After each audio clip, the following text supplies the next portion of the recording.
નમસ્કાર, હું મોહનભાઈ કોકણી, વ્યારા વિધાનસભાના ધારાસભ્ય શ્રી. આજે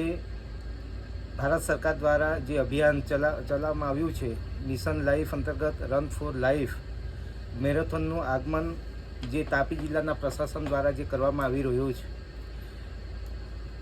એ કાર્યક્રમમાં તમામ તાપી જિલ્લાના નાગરિકો, ભાઈઓ, બહેનો અને યુવાનોને હું અપીલ કરું છું કે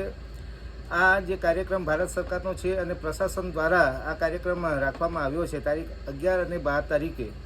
જે રાખ્યો છે, એમાં તમામ નાગરિકો એમાં ભાગ લે અને શારીરિક અને માનસિક રીતે પણ સ્વસ્થ રહે એના માટે આ એક અભિયાન ચલાવવામાં આવી રહ્યું છે. અને આ અભિયાન 11-12 એમાં મેરેથોન દોડ હશે, લીંબુ ચમચી હશે, રસાખેંચ હશે અને એ સિવાય અલગ અલગ પ્રકારની રમતો, બિલકુલ માનસિક રીતે આપણે સ્વસ્થ રહીએ અને એમાં મજા પણ આવે એ ટાઈપની આખું અભિયાન ચલાવવામાં આવી રહ્યું છે. તો આપ સૌને હું વિનંતી કરું છું, હું તો આ કાર્યક્રમમાં જોડાયો છું, આપ પણ જોડાજો અને આપ જોડાઓ છો કે કેમ, અને આ પ્રશાસનને આપણે આપણા તરફથી સહભાગી બનીએ.